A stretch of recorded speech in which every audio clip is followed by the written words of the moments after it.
টানা চতুর্থবারের মতো English premier লিগের চ্যাম্পিয়ন ম্যানচেস্টার সিটি 2023 এবং 2024 সিজনের চ্যাম্পিয়ন ম্যানচেস্টার সিটি আবারও এই ট্রেন থামবে না। এই ম্যানচেস্টার সিটি টিম থামার জন্য তৈরি হয়নি। কালকে যে খেলা হয়েছে, কালকে যে লাস্ট গেম হয়েছে, গেম উইক 38, সেই গেম উইক 38-এ সবগুলো ম্যাচ একসাথে হয়েছিল এবং সবগুলো ম্যাচেই আমরা সাধারণত যারা প্রিমিয়ার লিগ দেখি সবার চোখ ছিল প্রত্যেকটা ম্যাচেই কী রেজাল্ট হচ্ছে, আর্সেনালের ম্যাচে কী হচ্ছে, চেলসির ম্যাচে কী হচ্ছে, ম্যান ইউনাইটেডের ম্যাচে কী হচ্ছে, স্পেশালি ম্যান সিটির ম্যাচে কী হচ্ছে। ইন্টারেস্টিং ছিল, সবার আশা ছিল এই সিজনের খেলাটা অ্যাটলিস্ট, এই সিজনের টাইটেল ডিসাইডার অ্যাটলিস্ট শেষ গেম উইক পর্যন্ত যাবে এবং সেটা সবারই মোটামুটি আশা পূরণ হয়েছে। যারা ফুটবল ফ্যান তাদের মনের আহ্লাদ পূরণ হয়েছে, কারণ ওয়াট আ ইন্টারেস্টিং সিজন ভাই ইট ওয়াজ। ভাই I am so happy for my team. First of all congratulations every Manchester City fans. ভাই উই ডিজার্ভড ইট আনডাউটলি। ভাই আমরা যেভাবে টার্ন অন করছি for the whole season, Arsenal আমাদের পুরো সিজনে আমাদের যে পরিমাণে কম্পিটিশন দিছে এবং কয়েকটা সময় পর্যন্ত আমরা লিভারপুলকে কম্পিটিশনে দেখছি এবং it was hell of a title race. ভাই it was a hell of a title race. আগের বছরের থেকে তুলনামূলকভাবে এটা অনেক ভালো ছিল, অনেক তুলনামূলক বেটার ছিল in every aspect, footballing wise থেকে শুরু করে, এবং every emotion was there. But at the end of the day, Manchester City broke all the records of any history. Bhai, Premier League no club ever won 4 consecutive Premier League titles in a row. এটা স্বাভাবিক না, এটা অস্বাভাবিক। এই Manchester city team অস্বাভাবিক ছাড়া কিছুই না। এটা তোমার মানতে হবে, এটা তোমার বিশ্বাস করতে হবে। সেটা যদি তুমি না করো, I don't know what you doing. ভাই এখন একটা কমেন্ট আসবে 115 চার্জেস, সবই ঠিক আছে। 115 চার্জেস কেন লাগছে এটা আমরা সবাই জানি এবং আমরা এখনও গিল্টি প্রমাণিত হয়নি। So let's not get into that. গত 5-6 যত সিজন, মানে গত সিজনে সব থেকে বেশি ইনভেস্ট করা টিমের টপ 3-তেও মনে হয় আমরা প্রিমিয়ার লিগে নাই। আমাদের উপরে আছে চেলসি, আর্সেনাল এবং ম্যানচেস্টার ইউনাইটেড। সারপ্রাইজিংলি তারা এখন পর্যন্ত কোনো ইন্টারেস্টিং ট্রফি জিতে নাই। কেন ভাই? They spend more than us, then why didn't they win? This is not about money ভাই। Football is ultimately not about money. Football টাকা দ্বারা সবসময় বিচার করা যায় না। Pep Guardiola typical Pep Guardiola সিজনের শুরুতে ডিপ করে, মিড সিজনে আয়সা একটু আপলিফট করে এবং সিজনের একদম এন্ড দিক দিয়া, একদম নতুন সিজনে আমরা নতুন বছরে যখন ঢুকি, সেই ক্যালেন্ডার থেকে এখন পর্যন্ত প্রিমিয়ার লিগে আমরা একটা ম্যাচও হারি নাই। Just imagine that shit. Just imagine you are having a long unbeaten run in the Premier League and you think আমরা জিতবো না কখনো? What the hell ভাই! আর্সেনাল পুরো সিজন আমাদেরকে যে পরিমাণে কাহিনী করছে, ইনসেইন অফ আ কাহিনী ভাই Arsenal, to be really very frank. Arsenal পুরো সিজনে আমাদের কম্পিটিশন দিছে আনটিল আনলেস অ্যাস্টন ভিলার সাথে ওই ম্যাচটা যদি আমরা বাদ দিই, তার ওই ফুল ম্যাচ পর্যন্ত আমাদেরকে তারা যে পরিমাণে কন্টেস্ট দিয়েছে, that was insane of a thing. মানে আর্সেনাল এই টিম, মিকেল আর্তেতা কয়েকটা সাইনিং সে করেছে, ডেকল্যান রাইস এবং উইলিয়াম সালিভা, এই দুইটা প্লেয়ার আসার পরে, এই দুইটা প্লেয়ার টিমে যোগ হওয়ার পরে, this is a different gravy Arsenal, but there was spark was missing, there was something missing. কিন্তু আর্সেনাল যতটুকু করা সম্ভব ছিল তারা করছে, ওরা যতটুকু সম্ভব ছিল করছে। পয়েন্টের গ্যাপ মাত্র 2, ক্যান ইউ ইমাজিন দ্যাট? আমাদের 91 আর আর্সেনাল হচ্ছে 89। What the hell? 89 পয়েন্ট নিয়ে তুমি প্রিমিয়ার লিগ জিততেছো না। So you know who you are competing against. This is Manchester City and this is our era, this is the history we are making. এবং অনেকে আমাদের history নিয়ে খেপায়। See what we are doing right now, this is history, this is called pure history and এটা চলবে, এটা আরও সামনে আসবে ইনশাআল্লাহ। সেটা ডিপেন্ড করে পেপ গার্দিওলা স্টেইংয়ের উপর থেকে শুরু করে আমাদের ফিউচার যত অ্যাসপিরেশনস আছে সেগুলোর উপরেও। আমি বিশেষ করে আমার এই ফুল টাইটেল রেসের সিজনে আমি বিশেষ কিছু মোমেন্ট নিতে চাই। সেটা হচ্ছে আমরা মিড সিজনের আগ দিয়ে, নভেম্বর মাসের শুরুর দিক দিয়ে আমরা অনেকগুলো ম্যাচ বাজেভাবে হারছি এবং সেখানে আমরা দেখতে পারি যে ওই ওই ম্যাচগুলো হারার কারণেই আমাদের মানে সিজনের শুরুর দিকে খুব বাজে 3-4 ম্যাচ মনে হয় আমরা হারছিলাম, কয়েকটা ড্র হয়েছে, প্রেডিক্টেবল ড্র হয়েছে। সেখান থেকে ম্যানচেস্টার সিটি কিন্তু পুরো ড্রপ করছে এবং সেখানে ফেভারিট হয়ে গিয়েছিল লিভারপুল, আর্সেনাল, এই দুটাই টাইটেল রেসে ফেভারিট হয়েছিল।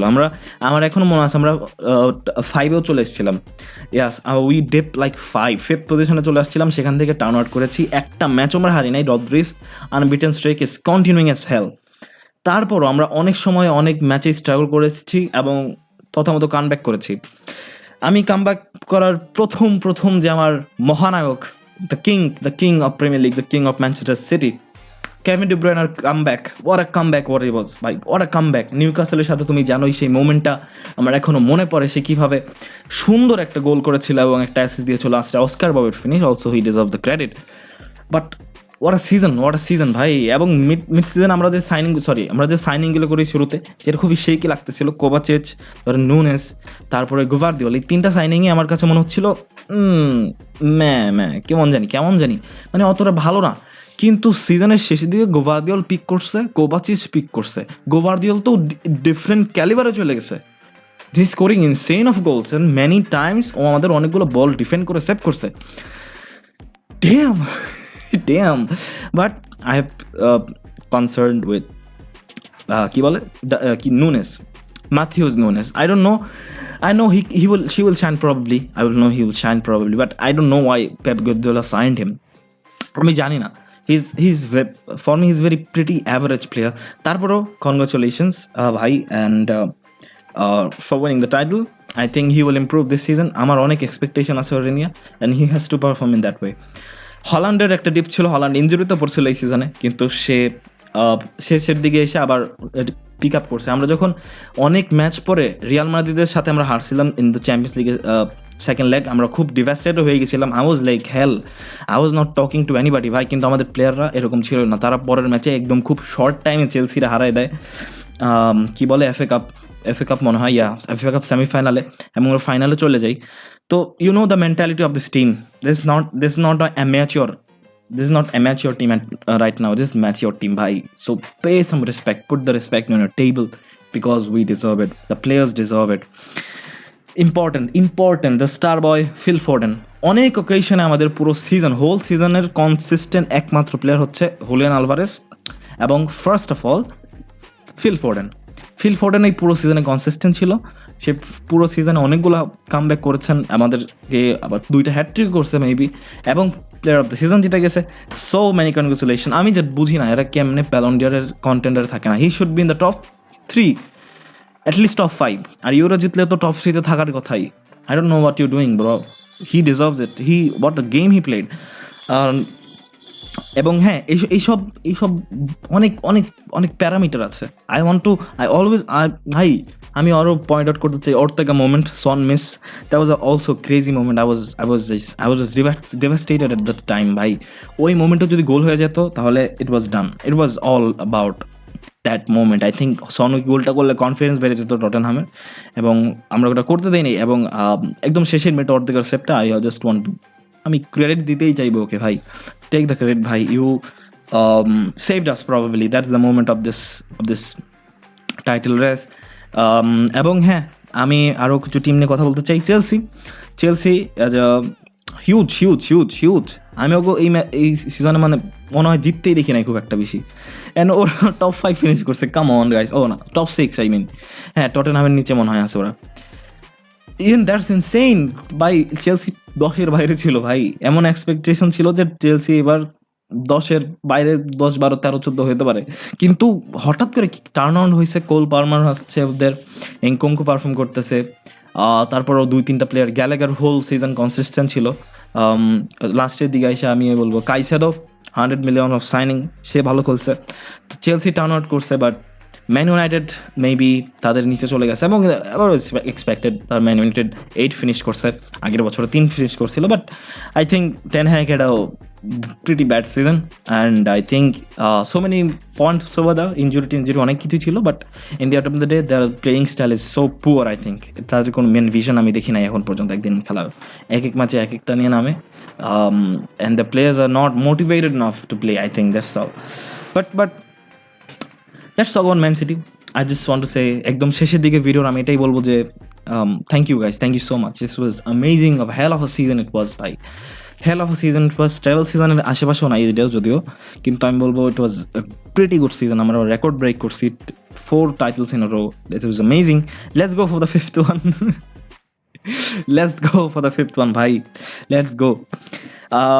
future is there. Pep Guardiola আরেকটা সিজন অপেক্ষা করতে পারে।